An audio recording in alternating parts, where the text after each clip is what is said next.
গত ৭ই ফেব্রুয়ারি তৃপ্তি মিত্র সভাঘরে কাঁকিনাড়া শিল্পাঙ্গন নাট্যদল আমন্ত্রিত দমদম ঐচ্ছিক প্রযোজিত মহাশ্বেতা দেবীর বান নাটকটি মঞ্চস্থ হয়েছে। নাট্যরূপ এবং নির্দেশনায় সুদীপ্ত ভূঁইয়া, একক অভিনয় ছিলেন স্বাতী চক্রবর্তী। দর্শক আসনে সেদিনকে উপস্থিত ছিলেন বহু বিশিষ্ট ব্যক্তিগণ। তাদের মধ্যে দুজনের মুখ থেকে এখন শুনে নেব বান দেখে তাদের কেমন লেগেছে। নমস্কার, আমি জয়েশ। কিছুক্ষণ আগে কাকিনাড়া শিল্পাঙ্গন আয়োজিত অনুনাটকের উৎসবের একক নাটকের উৎসবে আমরা দেখলাম বান দমদম ঐচ্ছিকে।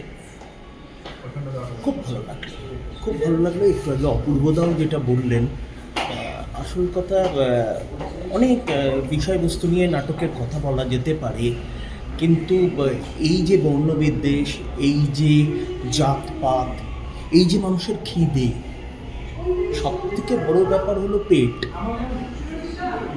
কথায় আছে, হায়রে পেট তোর জন্যে মাথা হেঁট। তো এইসব বিষয় নিয়ে বিষয় অনেকগুলোই উঠে এসেছে এই নাটকটিতে, মানে কিন্তু সবথেকে বড় ব্যাপার যেটা হলো, একজন মহিলা যেভাবে অভিনয় করে গেলেন পুরো বিষয়টাকে নিয়ে, সেটা সত্যি দেখার মতো চমৎকার।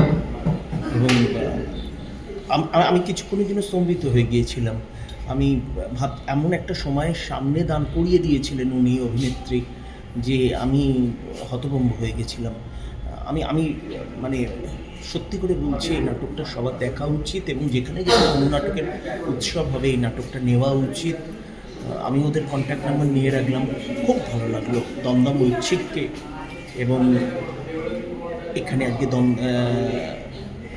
যারা এসেছেন দর্শককে প্রত্যেককে আমার শুভেচ্ছা জানাই, এবং এই ধরনের নাটক দেখার জন্যে অনুরোধ জানাই। নমস্কার। প্রথম কথা হচ্ছে যে মহাশ্বেতা দেবীর গল্প একটা অন্যরকম টেস্ট থাকবে, এটা আমরা আশা করি।